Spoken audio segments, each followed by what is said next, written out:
दोस्तों, यह कहानी बड़ी ही शिक्षाप्रद, महत्वपूर्ण और ज्ञानवर्धक है। मेरा आपसे निवेदन है कि कहानी के अंत तक हमारे साथ में बने रहना। नमस्कार दोस्तों, बोधि थिंक्स बाय यूट्यूब चैनल में आपका दिल से स्वागत है। एक बार एक युवा लड़का परेशान होकर एक पेड़ के नीचे बैठा था। वह लड़का अपनी रोजमर्रा जीवन से परेशान हो गया था। ऊपर से उसके घर वालों के रोज ताने सुनता। उसके घर वाले रिश्तेदार जब भी उसे मिलते तो वह बस यही उससे कहते कि अभी तक तुम अपने जीवन में क्या कर रहे हो। उसके घर वाले भी अब उसकी इस समस्या को लेकर बहुत चिंतित रहने लगे थे। वे सोचते थे इसका क्या होगा, ये अपने जीवन में कुछ कर पाएगा भी या नहीं। जब भी वह कहीं पर काम के लिए जाता तो लोग उसके सीधेपन का फायदा उठाते, उसे परेशान करते। वह कुछ ज्यादा कह नहीं पाता था, जिसके कारण उसे कोई कुछ भी कह देता और वहां से चला जाता है। इन्हीं सब कारणों की वजह से उसका मन कहीं भी किसी भी काम में नहीं लगता। वह हर काम को कुछ ही दिनों में छोड़ दिया करता। उसके मन में बहुत कुछ चल रहा था। उसके मन में विचारों के तूफान उठ रहे थे। वह सबसे बहुत कुछ कहना चाहता था, लेकिन अपनी इस आदत के कारण वह किसी से कुछ नहीं कह पा रहा था। वह अंदर ही अंदर घुसता जा रहा था। सारे विचार, सारी बातें उसके मन में ही दबी पड़ी थीं, लेकिन कभी भी वह किसी से भी अपने मन की बात नहीं बताता था। एक दिन की बात है, वह लड़का चलते चलते काफी दूर आ गया था। वह एक जंगल से होकर अपने घर की तरफ जा रहा था। तभी उसे एक आश्रम दिखता है। वह लड़का उस आश्रम में चला जाता है। वह जकार के देखा कि एक महात्मा अपने शिष्य को उपदेश दे रहे थे। वह लड़का कुछ समय ऐसे ही खड़ा रहा और जब उपदेश समाप्त हुआ तब वह उस बौद्ध भिक्षु के पास जाता है और उन्हें प्रणाम करके कहता है, हे गुरुवर, मेरी ही किस्मत इतनी खराब क्यों है? मैंने आज तक अपनी जिंदगी में जो भी चाहा वो मुझे कभी नहीं मिला। हमेशा असफलता और निराशा ही मेरे हाथ लगी है। लेकिन मैं ऐसे बहुत से लोगों को जानता हूं जिनकी जिंदगी में किसी भी चीज की कोई कमी नहीं है। उन्होंने अपने जीवन में जो कुछ भी चाहा वो सब उन्हें मिला है गुरुवार। आखिर ऐसा क्यों होता है कि कुछ लोगों को सब कुछ मिलता है? वह जो भी करते हैं हर काम में सफल होते हैं, अपने चाहत की हर चीज को हासिल कर लेते हैं, जबकि दूसरी तरफ ज्यादातर लोग बस मेरी तरफ सपने देखते रहते हैं, लेकिन वो कभी भी अपनी मनचाहे चीजें और सफलता हासिल नहीं कर पाते। तो आप मुझे कोई ऐसा तरीका बताएं जिससे मैं भी अपने भाग्य को ठीक कर सकूं और मनचाहे सफलता हासिल कर सकूं। बौद्ध भिक्षु ने लड़के की पूरी बात ध्यान से सुनी और फिर कहा, भंते, तुम जिन सफल लोगों की बात कर रहे हो सकता है कि उनमें से कुछ लोग अपने भाग्य के सहारे सफल हो गए हों, लेकिन ज्यादातर लोग भाग्य के सहारे नहीं बल्कि इसीलिए सफल हैं क्योंकि उन्होंने ये सफलता कमाई है। सफलता प्राप्त करने और लगातार सफल बने रहने के लिए इंसान के अंदर कुछ महत्वपूर्ण आदतों और एक विशिष्ट नजरिए का होना बेहद आवश्यक है, जिसके बारे में आज मैं तुम्हें बताने जा रहा हूं। बस मेरी पूरी बात को अंत तक ध्यान से सुनना। लड़के ने कहा, जी गुरुदेव, मैं आपकी पूरी बात को ध्यान से सुनूंगा। बौद्ध भिक्षु ने कहना शुरू किया, हम सही तरीके और शांत मन के साथ सोचकर जीवन में आने वाली हर चुनौती का समाधान खोज सकते हैं। बेटा, इससे पहले मैं तुम्हें 3 प्रश्न बताना चाहता हूं। महात्मा ने कहा, पहला, कौन किसके भाग्य का खाता है? दूसरा, संसार का सबसे बड़ा बलवान कौन है? और तीसरा, जो अपनी बात से मुकर जाता है उसका अंत में क्या अंजाम होता है? तब महात्मा कहते हैं, भंते, यह तीनों ही प्रश्न बहुत ही महत्वपूर्ण हैं, क्योंकि इन तीनों प्रश्नों के उत्तर हर मनुष्य को जानना जरूरी होता है। इसलिए मैं तुमको एक कहानी के माध्यम से सुनाता हूं। उस कहानी में तुमको इन तीनों प्रश्नों के जवाब मिल जाएंगे। तुम कहानी को ध्यान लगाकर सुनना। तब वह लड़का कहता है, जी गुरुदेव, कृपया आप कहानी सुनाइए। एक जंगल में एक विशाल बरगद का पेड़ था। उस पेड़ पर एक बाज पक्षी रहता था। उस बरगद से थोड़ी ही दूर पर एक बिल था। उस बिल में एक सर्प रहता था। फिर एक दिन जैसे ही सर्प बिल से बाहर निकलने लगा तो उस सर्प को वह बाज पक्षी देख रहा था। जब सर्प बिल से बाहर निकलने लगा तो उसी समय बाज सर्प पर झपटा, परंतु सर्प अपने बिल से अधिक बाहर नहीं निकला था, इसलिए वह वापस बिल में चला गया। फिर थोड़ी देर बाद सर्प ने अपना मुंह बिल से बाहर निकाला और देखने लगा कि बाज पक्षी यहीं पर है या कहीं पर चला गया। फिर वह बाज पक्षी दोबारा उस सर्प पर झपटा, परंतु वह फिर से वापस अपने बिल के अंदर छुप गया। जैसे ही सर्प अपने बिल से बाहर निकलने का प्रयास करता तो बाज उस पर हमला करता और उसे उठाकर ले जाने की कोशिश करता।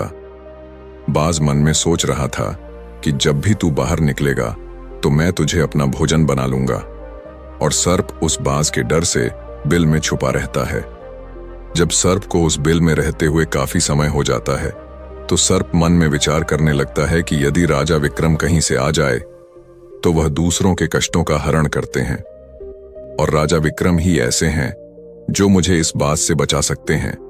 तो राजा विक्रम को याद करता हुआ सर्प उस बिल में छुपा रहता है, और जो भी उस मार्ग से निकलकर जाता तो उसे सर्प कहता कि भाई कोई मेरी बात राजा विक्रम तक पहुंचा दो या मुझे राजा विक्रम से मिला दो, तो मैं उसका जीवन भर एहसानमंद रहूंगा। फिर एक दिन राजा विक्रम, जो दूसरों के दुखों को दूर करते थे, वह जंगल में जा रहे थे और उसी मार्ग से निकलकर जा रहे थे। तभी सर्प को पता चला कि रास्ते से कोई जा रहा है, तो वह सर्प बिल के अंदर से ही कहने लगा, भाई कोई मुझे राजा विक्रम से मिला दे तो मैं उसका जीवन भर एहसानमंद रहूंगा। यह बात जब राजा विक्रम ने सुनी तो राजा विक्रम कहने लगा, क्यों भाई, आपको राजा विक्रम से क्या काम है? तो सर्प कहने लगा, देखो भाई, राजा विक्रम दूसरों के दुखों का हरण करते हैं और मैं बहुत दिनों से इसी बिल में पड़ा हुआ हूं। मैं बहुत दुखी हूं। यदि मैं इस बिल से बाहर निकलता हूं तो इस वृक्ष पर एक बाज पक्षी का निवास है। वह बाज मुझ पर उसी समय हमला करता है, इसलिए मैं इस बिल से बाहर नहीं निकलता हूं और ना ही मुझे कुछ खाने को मिलता है। मैं ऐसे ही इस बिल में पड़ा हुआ हूं, ऐसे ही अपना जीवन व्यतीत कर रहा हूं। राजा विक्रम कहने लगे कि हे सर्पराज, मैं ही राजा विक्रम हूं, बताओ तुम्हारे कष्ट का निवारण कैसे करूं? तो सर्प कहने लगा, हे महाराज, जैसा आपको उचित लगे ऐसा ही कीजिए, लेकिन मेरा इस बात से पीछा छुड़ा दीजिए, नहीं तो यह एक दिन मुझे मार डालेगा। राजा विक्रम कहने लगे, हे सर्पराज, तुम कहो तो मैं तुम्हें इस वन में कहीं दूर छोड़ दूं। सर्प कहने लगा, महाराज, जब आप मुझे दूर छोड़ने जाओगे तो यह बाज हमें देख लेगा और यह वहीं पर जाकर फिर से बैठ जाएगा और मौका मिलते ही यह मुझे मार डालेगा। राजन, आप मुझे कुछ समय के लिए आपके अंदर में बिठा लीजिए, आपके पेट में बैठने के लिए मुझे स्थान दे दीजिए। जब इस बाज को पता नहीं चलेगा कि सर्प कहाँ गया, और मैं आपके साथ इस वन से बहुत दूर चला जाऊंगा और आगे जाने के बाद मैं आपके पेट से बाहर आ जाऊंगा। राजा विक्रम कहने लगे, ठीक है सर्प, आज आप मेरे पेट में प्रवेश कर जाइए। राजा विक्रम अपना मुंह खोल देते हैं और वह सर्प राजा विक्रम के पेट में प्रवेश कर जाता है और राजा विक्रम के पेट में जाकर के बैठ जाता है। जब राजा विक्रम वन में आगे गए और आगे काफी दूर पहुंचने के बाद उस सर्प से कहने लगे कि हे नागराज, अब आप मेरे पेट से बाहर आ जाइए। अब यह सुनसान वन है, इसमें कोई बाज आपको परेशान नहीं करेगा। ये बात सुनकर नागराज कहने लगा कि नहीं महाराज, अब मैं आपके पेट से बाहर निकलने वाला नहीं हूं। राजा विक्रम ने कहा, क्यों भाई, आपने तो मुझसे यह वादा किया था कि आप मुझे आगे सुनसान वन में छोड़ देना, मैं आपके पेट से बाहर निकल जाऊंगा। अब क्या हुआ, सुनसान वन आ गया, अब आप बाहर निकलिए। सांप कहने लगा कि देखो महाराज, जैसा रहने का आनंद आपके पेट में है वैसा उस बिल में नहीं मिलता। अब मैं तुम्हारे पेट से कभी बाहर नहीं निकालूं। राजा विक्रम मन में सोचने लगे कि यह तो बड़ा ही दुष्ट सर्प है, अब मैं क्या करूं? और उसके जहर के प्रभाव से महाराज विक्रम का पूरे शरीर से कोट फूटने लगा। महाराज विक्रम के शरीर से कोट निकल आया। राजा विक्रम मन में सोचने लगे कि अब मैं यदि राजधानी को वापस जाऊंगा तो यह अभी संभव नहीं है, क्योंकि मैं इस वक्त खोड़ी हो गया हूं और मुझे इसी वन में रहकर इस नागराज से भी छुटकारा पाना है। यह सोचकर महाराज विक्रम एक पेड़ के नीचे झोपड़ी बनाकर सो जाते हैं। उनके शरीर से कोट टपकने लगा और बदबू आने लगी, जो कि सर्प का जहर था। सर्प कुंडली मारकर राज विक्रम के पेट में बैठा हुआ था। राजा विक्रम उस वन में पड़ी हुई एक कोड़ी की हालत में है। अब इधर उन्हीं के समय एक प्रसिद्ध जनपद था। श्रावस्ती और श्रावस्ती नगरी के महाराजा थे ताम्रध्वज महाराज। ताम्रध्वज की 3 पुत्रियां थीं और राजा ताम्रध्वज बड़ा अहंकारी और बड़ा ही अभिमानी राजा था। फिर एक दिन उसने अपनी तीनों बेटियों से पूछा कि बताओ बेटियों, तुम किसके भाग्य का खाती हो? फिर उनमें से 2 बेटियां तो राजा के डर से कहती हैं कि पिताजी, हम तो आपके भाग्य का ही खाते हैं। परंतु उनमें से राजा की एक चित्ररेखा नामक बेटी थी। वह चित्ररेखा अपने पिता ताम्रध्वज कहती हैं कि नहीं पिताजी, मैं किसी के भाग्य का नहीं खाती हूं, मैं तो केवल अपने ही भाग्य का खाती हूं। उस बेटी की बात सुनकर राजा को बहुत क्रोध आया और राजा ने उसी समय नाई और ब्राह्मण को बुलाया और नाई और ब्राह्मण से कहने लगा कि इन दोनों बेटियों का रिश्ता तो आप किसी राजा के यहाँ करके आइए, और जो यह बड़ी वाली बेटी है, इसका रिश्ता किसी कुड़ी कलंक की या जिसके हाथ पैर नहीं हो उसके साथ करके आइए। फिर राजा का आदेश मिलते ही नाई और ब्राह्मण उन तीनों बहनों का रिश्ता करने के लिए चल देते हैं। उन्होंने राजा की दोनों छोटी बेटियों का रिश्ता तो राजवंशों में कर दिया, परंतु तीसरी बेटी के लिए वर ढूंढते ढूंढते हुए उसी वंश से निकल कर जा रहे थे जिस वन में राजा विक्रम अपनी झोपड़ी में कोड़ी के रूप में पड़े हुए थे। उनके शरीर से कोड़ बह रहा था। तो राजा विक्रम को देखकर नाई और ब्राह्मण आपस में कहने लगे कि इससे अच्छा तो कोई व्यक्ति हमें नहीं मिलेगा, इसीलिए इसके साथ ही राजा की लड़की का संबंध करके चलते हैं। फिर राजा विक्रम के साथ नाई और ब्राह्मण ने राजा ताम्रध्वज की लड़की चित्ररेखा का विवाह तय कर दिया और राजा ने भी बहुत जल्दी ही चित्रलेखा को उस वन में ले जाकर कि वहीं उस कोड़ी राजा विक्रम के साथ उसका विवाह संपन्न कर दिया। राजा विक्रम जैसे महापराक्रमी राजा समय की चपेट में आ गए और एक कोड़ी का जीवन गुजार कर रह रहे थे। वह लड़की बड़ी ही पतिव्रता थी। वह अपने पति राजा विक्रम की सेवा करती थी और वह दोनों छोटी बहनें जो थीं, वह बड़े बड़े राजाओं के घर में गई तो वह तो आराम की जिंदगी जी रही थी, लेकिन चित्रलेखा राजा विक्रम के साथ दुखी जीवन काट रही थी। कहते हैं, जो अपने नियम और सिद्धांतों पर रहता है और जो धर्म का पालन करता है, ईश्वर हमेशा उसे सुखी रखना ही पसंद करता है। भगवान उसे हमेशा आनंद प्रदान करता है। इसलिए जब उस झोपड़ी में रहते रहते चित्ररेखा को राजा विक्रम के साथ बहुत दिन बीत जाता, तो उस झोपड़ी के पास एक पीपल का वृक्ष था और उस वृक्ष के नीचे एक दूसरा सर्प का बिल था। तो एक दिन विक्रम सो रहे थे और रात्रि का समय था और चित्रलेखा महाराज विक्रम की सेवा कर रही थी। उसी समय उस बिल से एक सर्प बाहर निकलता है और बाहर निकलकर जो राजा विक्रम के पेट में सर्प था, उस सर्प से कहने लगता है, अरे दुष्ट, अपने वचन से मुकर गया। तूने तो महाराज विक्रम से कहा था कि मैं दूर वन में जाकर तुम्हारे पीठ से बाहर निकल जाऊंगा, और तो ऐसे परोपकारी राजा के पीठ में जाकर के बैठ गया। तुम्हारे जहर के कारण राजा के पूरे शरीर से कोट निकाल आया। अरे तुझे शर्म नहीं आई कि तूने कितना गलत काम किया है? क्योंकि इतने समय में राजा विक्रम न जाने कितने ही जीवों का दुख दूर करते। वह सिर्फ आगे कहता है, यदि कोई सुन रहा हो तो मैं तेरे मरने का उपाय बताता हूं। यदि कोई गंगा जल ला करके इस राजा को पिला दे तो तेरे उसी समय 100 टुकड़े हो जाएंगे और मल के रास्ते से बाहर निकल जाएगा।